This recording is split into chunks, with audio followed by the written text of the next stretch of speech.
Naipit sa pagitan ng dalawang truck ang isang tricycle sa Rodriguez, Rizal. Isa naman ang patay sa karambola ng 6 na sasakyan sa Mexico, Pampanga.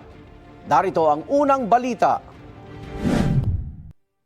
Sumalpok sa kasalubong na motorsiklo ang pickup na yan sa bahagi ng Barangay Santo Domingo sa Mexico, Pampanga. Nagpatuloy pa rin sa kasalubong na lane ng pickup at sumalpok sa iba pang sasakyan. Tinamaan na lang dahil nga nung nagka-head collision, nadamay na yung iba nasagi-sagi. Tapos yung iba natulak, nabangga. Ayon sa pulisya, 6 na sasakyan ang nadamay sa karambola. Patay ang backride ng nabanggang motorsiklo habang 3 iba pa ang sugatan. Base sa imbestigasyon, nakainom ng alak ang pickup driver.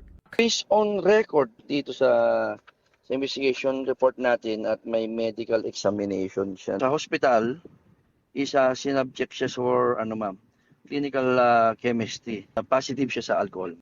Hawak ngayon ng pulisya ang pickup driver na naharap sa reklamong reckless imprudence resulting in homicide, multiple physical injuries at damage to property. Sinusubukan pa siyang kunan ng pahayag at ang mga kaanak ng nasawi at iba pang nadamay sa insidente. Kuha ang dashcam video na ito sa Mayon Avenue sa Rodriguez, Rizal. Nasa kabilang linya ang isang truck. Nasa likod nito ang isang tricycle at isang dump truck. Maya-maya napahinto ang naunang truck at nagsimulang umatras. Tinamaan nito ang tricycle hanggang sa maipit ito sa pagitan ng dalawang truck. Paliwanag ng truck driver sa mga pulis, nawalan siya ng preno sa paakyat na bahagi ng kalsada. Ang sabi niya, may paparating daw na sasakyan sa kanya.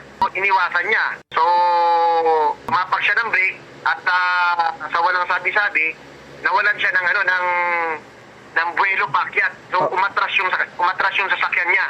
Sugatan ng tricycle driver habang ligtas ang kanyang pasahero.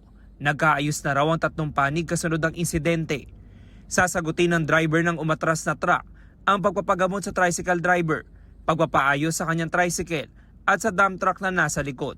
Ito ang unang balita. James Agustin para sa GMA Integrated News. Igan, mauna ka sa mga balita, mag-subscribe na sa GMA Integrated News sa YouTube para sa iba't ibang ulat sa ating bansa.